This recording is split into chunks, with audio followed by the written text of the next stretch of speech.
All right, in lesson plan 27, on the first page in page 27, I wanted to note, just by way of reminder, I replaced I should have done it if I had thought about it at the time, I should have replaced the word giving with the word benevolence, because those two things are not the same.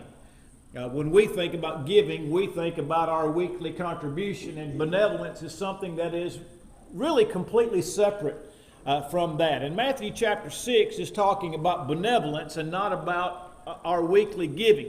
And I'll talk a little bit more about that as we go forward. But in the text, Jesus condemns the hypocrites, which I think is simply a single moniker for the scribes and the Pharisees, particularly the Pharisees, because we know that Jesus spoke specifically of the Pharisees in this particular text. He had just spoken about the tax collectors in chapter 5.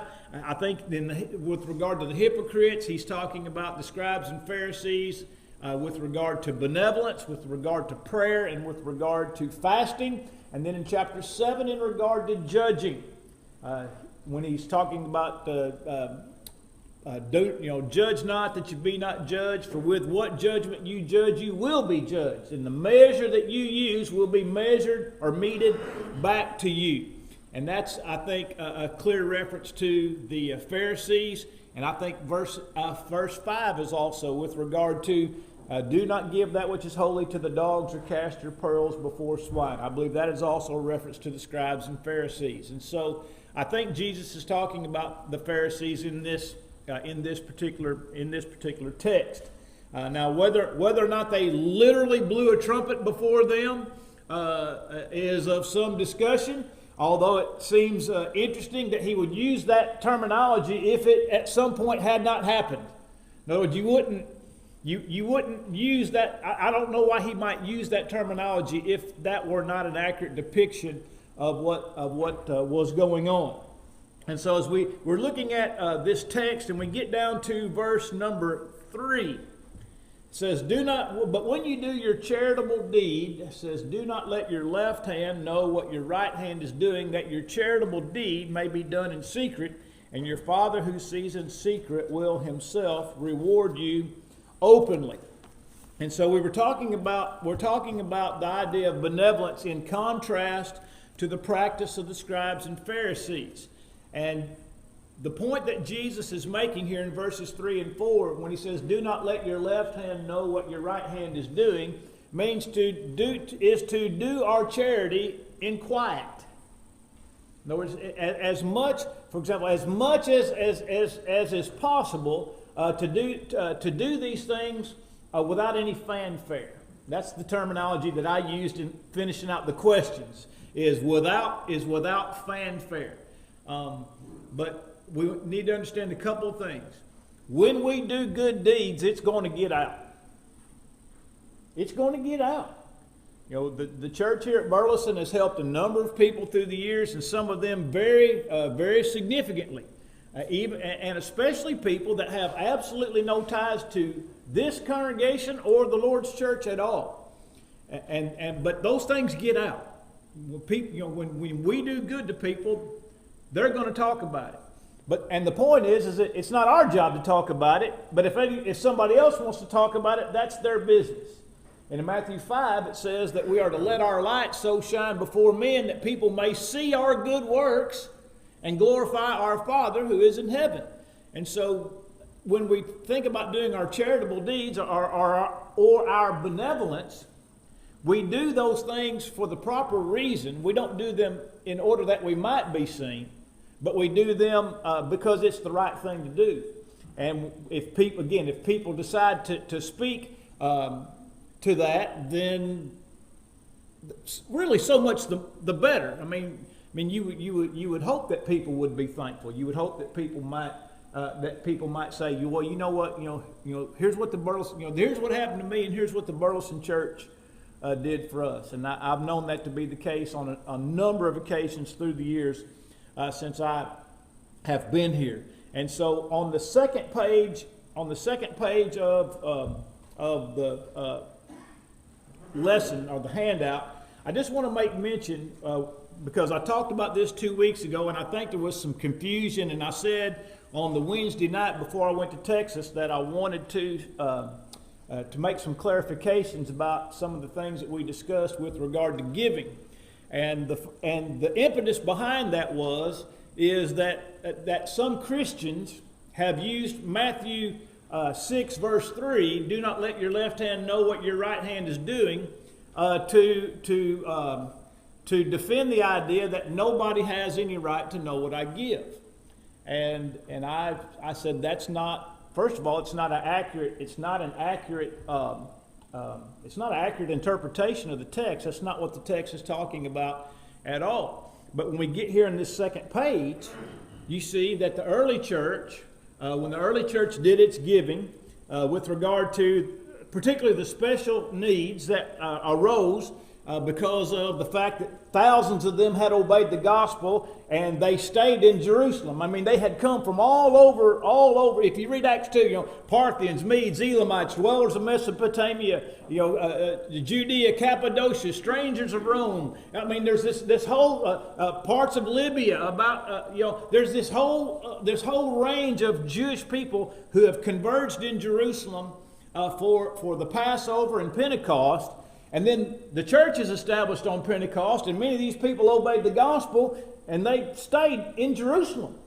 In fact, many of them never did leave Jerusalem until Acts chapter 8. And so when you have this huge convergence of people who have come from out of town, and then they don't leave, those people have to be cared for. They have to be taken care of. And so when we see, for example, in Acts 2 and verse 43, it says, all who believed were together and had all things in common. In other words, whatever any Christian had, whether a traveler or whether a resident, that what they had was available to all the church to meet the needs. And then you have in Acts chapter 4, continuing on, more and more people are obeying the gospel. And in Acts chapter 4, you find, for example, that Barnabas had a piece of land and he sold it. And he brought the money, and he laid it at the apostles' feet. We know in Acts chapter 5, even though it's a negative example for us with regard to Ananias and Sapphira, that they sold a piece of land, and they also brought the money and gave it in public, in other words, in view of everyone, to the apostles. Of course, their issue was they lied about the fact that, or they lied into the sense that they said they gave all the money from the sale when they kept back part of the money from the sale. And Peter, first of all, says it was yours to do with when you owned it. And when you sold it, it was still yours to do with. You could have given whatever you wanted to have given and been honest about it. But Peter says you've lied to the Holy Spirit. In other words, you've attempted. In essence, what they had attempted to do was a violation of Matthew 6, 1-4. In other words, they wanted the glory of being generous without the actual reality of being generous. Or I might say it this way. They wanted to be viewed as being more generous than they were. Again, because the money they had was theirs. They were not obligated to do anything with it so far as a command was concerned. But they wanted more glory than was due for the action that was undertaken. And so in Acts 4 or Acts 5, again, we find people bringing money and laying it at the apostles' feet. And so giving in the first century was a public matter. This is also true even going back into the days of the Old Testament with regard to the Jews. Now the Jews, and we'll talk about this, I'm thinking about 2 weeks on Sunday morning. I intend to preach on giving and to draw a distinction between the giving of the Jews and the giving of the church. The Jews were commanded to tithe, which is to give 10% of all that they had, and that would have been a very public thing because the way it was done, for example, if you had livestock, you ran them through a cattle chute. And you started, and when you got to number 10, that one belonged to the Lord. And when you got to the next 10, that one belonged to the Lord. And the next 10, and that one belonged to the Lord. And if a man was so inclined, if it happened to be that, say, that number 10 might not have been a very good, we'll just say they're cattle, okay? That might not have been a very good cow. He's like, man, I don't want that one to be my 10th. In other words, that's not a very good one. He could give another one. But he still wasn't permitted to substitute it for that one. In other words, if he had a poor one, he had to give it. And if he wanted to add to it, he could give another one. But he was not allowed to substitute. In other words, the Lord just said, look, however it falls, every 10th one is mine. And then there were other ways that the Jews gave. There were 3 free will offerings of the Jews every single year, from every man 20 years old and up. And these free will offerings, of them it is said, no man shall appear before me empty-handed. And so those things were brought and given publicly. And so the idea that nobody has a right to know what I give is problematic, and on a number of reasons. One is most people are more than happy to let the government know what they give so that they can get a deduction on their income taxes. Which, by the way, I think is a good thing. Now, I know some people that don't report their giving. And by the way, whether or not a person reports their giving to the government is their business. Okay? Are we clear on that? But I know some people that don't report their giving to the government. In other words, they eat the taxes on that amount. All right? In my opinion, that's not a wise practice. And the reason is, you're going to pay 20%. In other words, if you gave, let's say you gave $100 a week, and thus that'd be, and we'll cut it off at 50 weeks, all right? And that's $5,000 a year. You're going to pay taxes on that $5,000 a year, which means your tax liability is going to be another $1,000 on top of what it might ordinarily be. But if you reported that giving, you could actually afford to give more. In other words, you could give $6,000 and report it and be out the same amount as if you gave $5,000 and didn't report it. You see, so I don't think it's wise, because I think it can hurt the church. I think it does hurt the church if people don't report when they could give more if they did report. But like I said, that's an individual's, because some people don't do it just by way of conscience. And I would never want anybody to violate their conscience in a thing like this. But my point is that we do, most of us do, let the government know how much we give so that we can deduct that from our income taxes, which I think is a good thing that the government allows us to do that. But not letting your left hand know what your right hand is doing is not applicable in this case. And we talked about the matter of covetousness. Now, I want to define the New Testament term for covetousness. It's found about, the word covet or covetous or covetousness is found about 20 or 25 times in the New Testament, and it comes from a single word, okay? And the word there is pleonektes, all right? It's a compound word, all right? In other words, it's composed of 2 words. The first word, pleon, means greater or more. And ektes comes from echo, which means to hold or possess. And so by the very definition of the word, covetousness in the New Testament means a person wants to hold on to more or to possess more for themselves. And in some cases, the word is used in regard to defrauding an individual. All right? And so Bobby and I were talking about covetousness in regard to giving. Now, Bobby was right. Covetousness technically has nothing to do with giving, but it can manifest itself in our giving. Does that make sense? In other words, covetousness is a desire to hold on to more than is really rightfully ours. Because everything that we have belongs to God. I mean, do we believe that? Do we believe that everything we have belongs to God? All right. Does the Bible tell us that we are to give as we have been prospered? In other words, our giving should be a reflection of what God, our prosperity, which comes from God. And the Bible tells us we're to give liberally. The Bible tells us we're to give with purpose. Every man as he has purposed in his heart, so let him give. God loves a cheerful giver. 2 Corinthians 9, verses 6 and 7. Those that give sparingly shall reap sparingly. Those that give bountifully shall reap bountifully. And so, my point that I tried to make and failed 2 weeks ago is that if the elders knew that somebody was not giving in keeping with their means, it would behoove the elders and that individual for them to talk to them. Because I can be lost for being covetous. Is that right? I mean, covetousness is idolatry. Colossians 3 and verse 5. We're told not to be covetous in 1 Corinthians 5 and verse 11. We're told that those that are covetous have no place in the kingdom of heaven. 1 Corinthians 6 and verse 10. Ephesians 5 and verse 5 teaches the same thing, that a person who's covetous cannot enter the kingdom of heaven.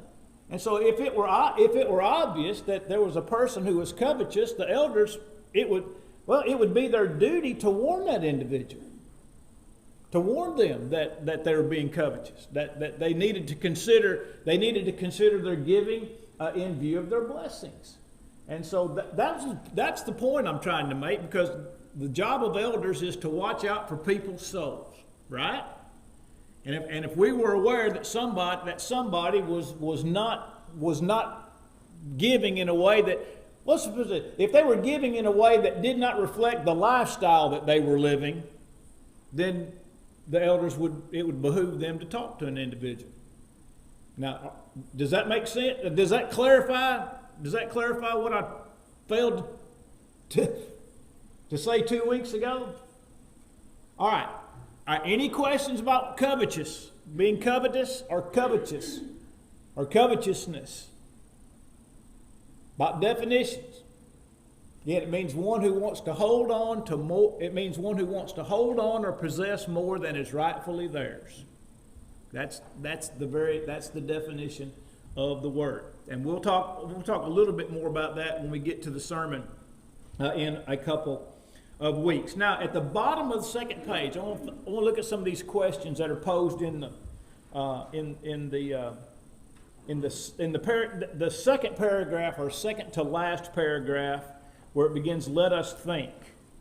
All right, in the end of the second line, it says, "Why do you think we," and I don't like that because it implies everybody struggles. I think it'd be better to say, why do we think that some struggle concerning their giving?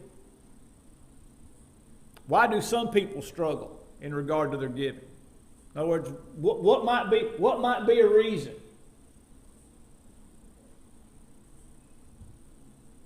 Y'all don't have any idea? Maybe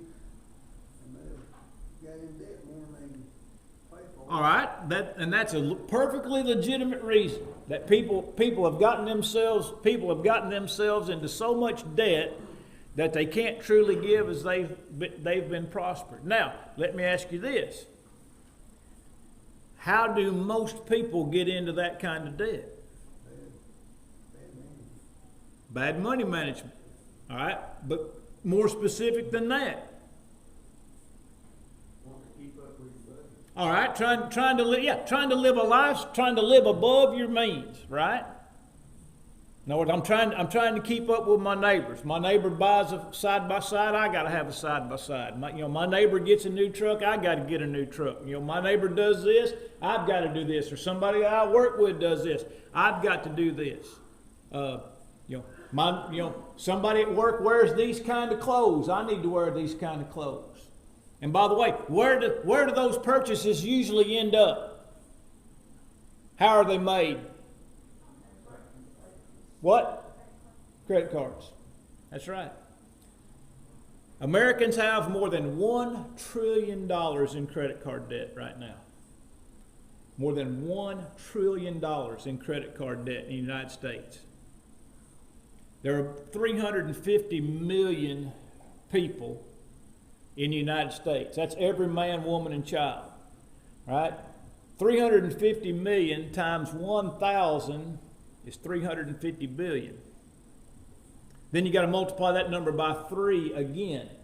That means $3,000 for every man, woman, and child in credit card debt.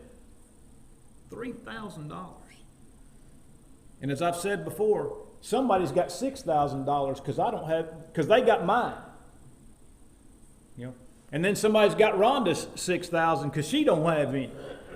You know, and I know that my kids don't have any credit card. In other words, there's a lot of us that don't have any credit card debt, which means somebody's got our debt.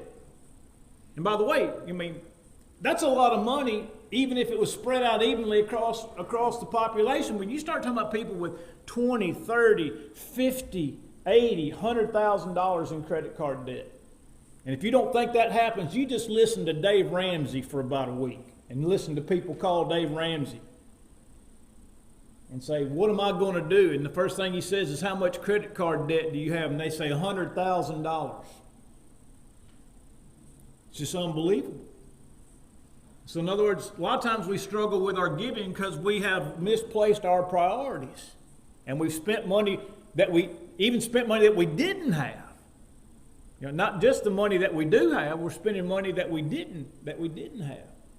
And by the way, I'm pretty sure the interest rate on that debt's pretty steep. Especially if you make a late payment, they'll push you to about 29%. That's unbelievable. You know, there are people paying 20% interest on $50,000 in credit card debt. And by the way, ain't got nothing to show for it. You know, in the long run, what they spent their money on is not even a long-term purchase. It's not something it's not an investment. It's not something that's actually increased your personal value or your wealth. All right, so and that's probably one of the biggest problems that faces Christians is debt, and particularly credit card debt. What about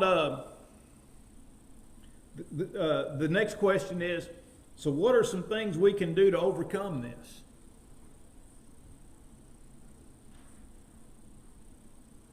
You know, what's Dave Ramsey tell people to do?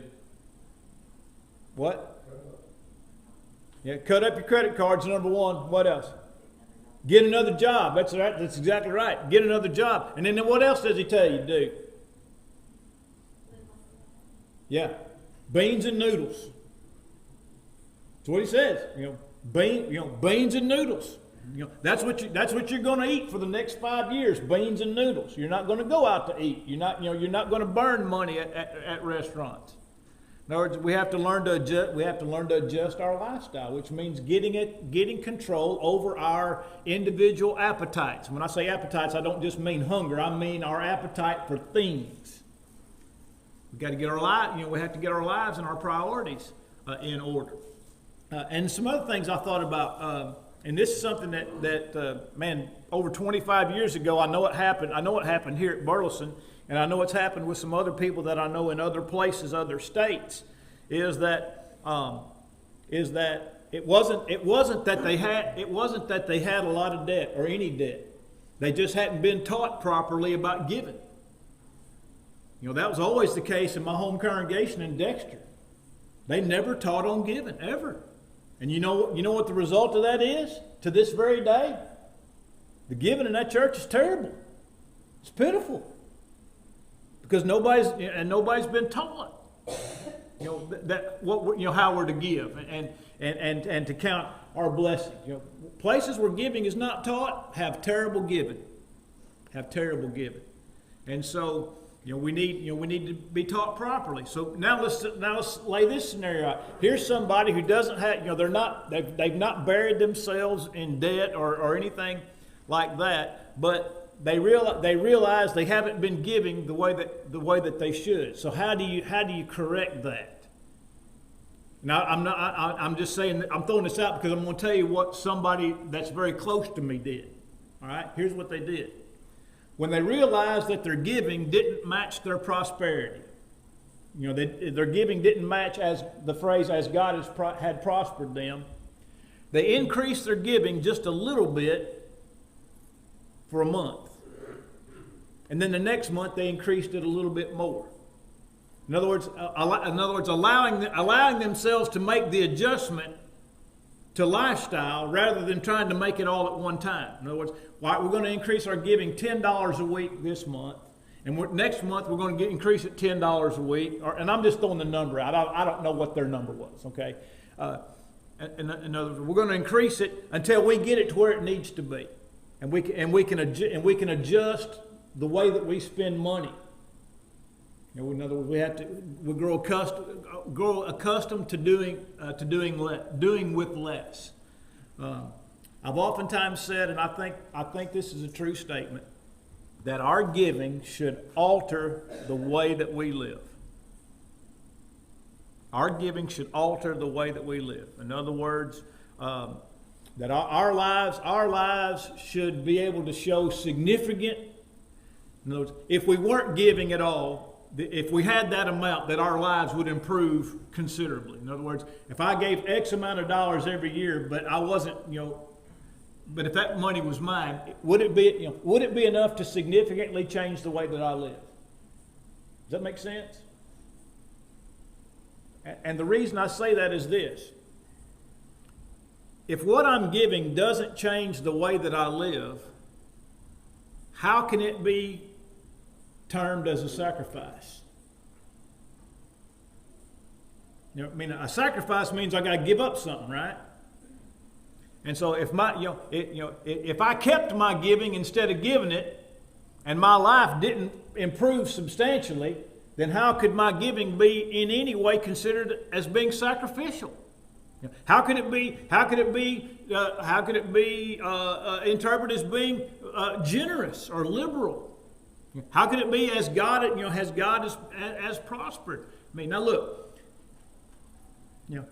Look, if you make $1 million a year, or if you're making some crazy amount, obviously none of us are making that kind of money, except for Bobby. He's a big cattle farmer, But if you're just if you make crazy money, you can be really, really generous with your money, and you're still going to live. You can. Look. Let's just say you made $1 million a year, and you gave $200,000 of it a year to the church. You're still living on $800,000. You see what I'm saying? If you make crazy money, it's going to be hard to give in so much that you substantially. But most of us are not in that boat, right? Most of us are not in that boat. But our giving should significantly change the way that we live. All right, now turn with me to the book of Luke, chapter 12.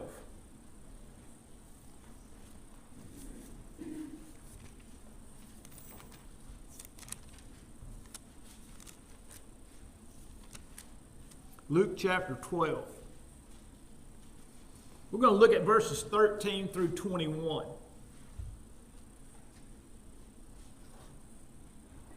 Luke 12, verses 13 through 21. It says, Then one from the crowd said to him, that's Jesus, Teacher, tell my brother to divide the inheritance with me. But he said to him, Man, who made me a judge or an arbitrator over you? And he said to them, Take heed and beware of covetousness, for one's life does not consist in the abundance of the things he possesses.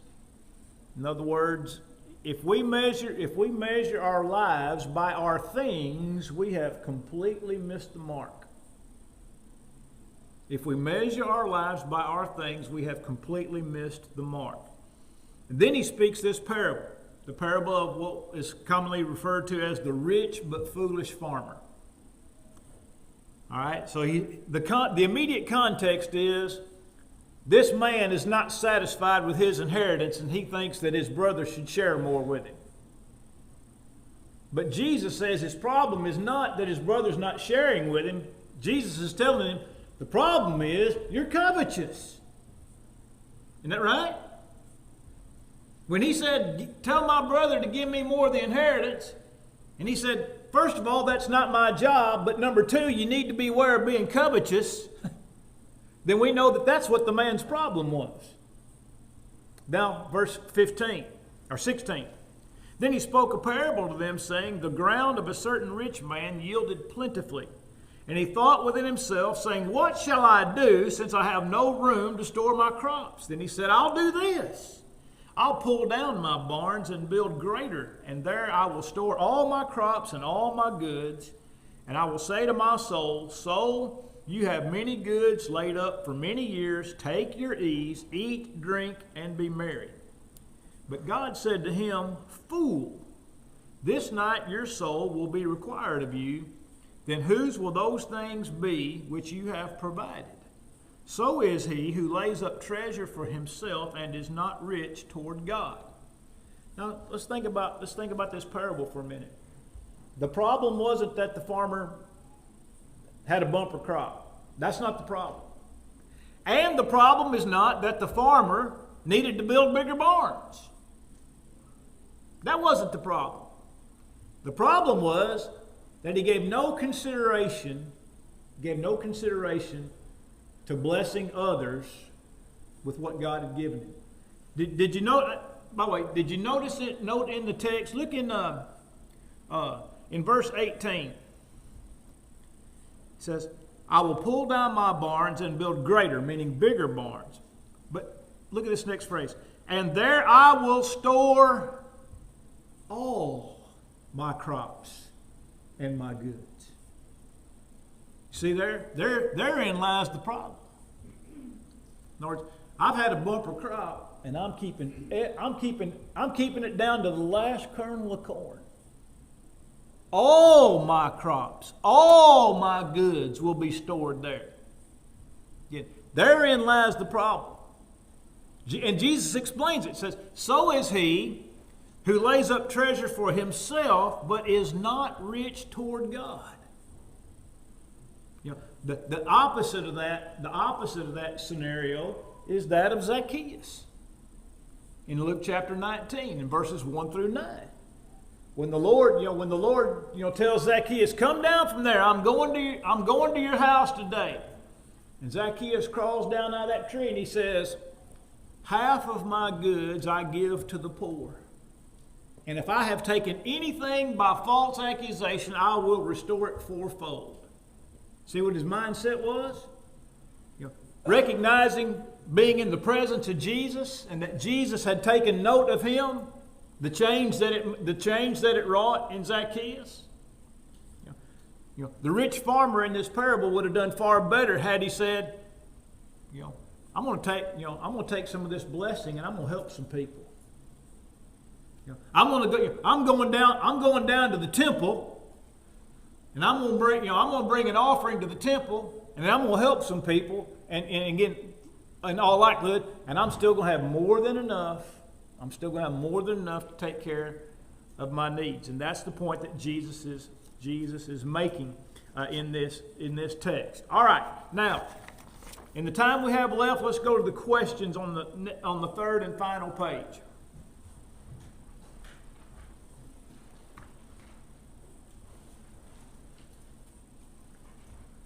Again, we don't want to take this one text out of the context of the entire sermon. All right? And Jesus has already spoken earlier in chapter 5 and verse 20. He said, "Unless your righteousness exceeds the righteousness of the scribes and Pharisees, you will by no means enter the kingdom of heaven." And so what had Jesus admonished his hearers to do in Matthew 5:20?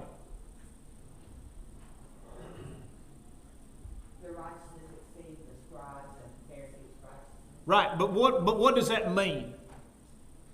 What does it mean for their righteousness to exceed that of the scribes and Pharisees? Do more than the scribes and Pharisees did? Could be. It could be do more. But I'm thinking still along the lines of the mental aspect of it. The Pharisees did so much, and they wouldn't go one step further. In other words, if I have 100 things and I need to tithe them, when I get to 10, that's it. And when I get to 10, I've done all that I'm required to do. Or if I have 1,000,000 of something and I give 100,000 of it, I'm not giving one more, not one more. And I've done all that I've been required to do. And that makes me good with God. See, that's the mindset of the Pharisee. If I can get all my check marks in a row and get everything done, then I'm good with God. See, he put his faith in his check mark list. Rather than having a generous heart and wanting to do what God had asked him to do and to do more. All right, second question. Many of the scribes and Pharisees did their acts of piety for what purpose? Be seen by men. Be seen by men. All right, what does the Old Testament teach concerning giving to the poor in Deuteronomy 15:11?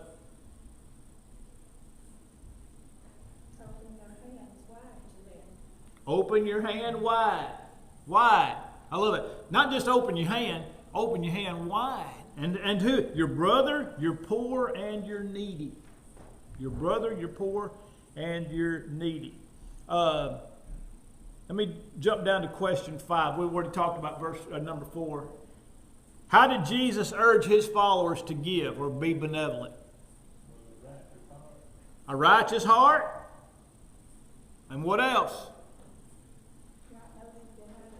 That's right. Right motive and attitude. And what did what was the phrase I used a little earlier? Without fanfare. Without fanfare. All right. What is the meaning of the word secret in Matthew 6 and verse 18? Was that in your lesson? Okay. Sometimes he puts. There's 2 sets of lessons for everyone. I only print you the one. And sometimes the lesson is in the actual hardback book. And I was afraid that was the case. I didn't find it either. But the word secret there is the word kryptos, from which we get our word cryptic. What is a cryptic thing? If it's cryptic, what is it? What's the word cryptic mean? Secret. That's right. Secret means secret. A cryptic message is a message that you can read, but there's a secret inside the message. You see. All right. And then, what is the difference between doing that which is seen and doing something to be seen? What's the difference? Just summarize. Just give me something. There you go. If you're doing it to be seen, you've already got your reward. You got what you wanted. You got what you wanted. That's why Jesus said, "Verily I say unto you, they have their reward." They got exactly what they wanted. But when we do things that are seen, that's just simply doing what is good and right, but not for the purpose of being seen, but because it's good and right to do it. All right, and then we do that. There you go. Do what's right and don't turn around and advertise it. All right, next week, lesson plan 28. The lesson is on prayer from verses 5 through the end of what is commonly referred to as the Lord's Prayer.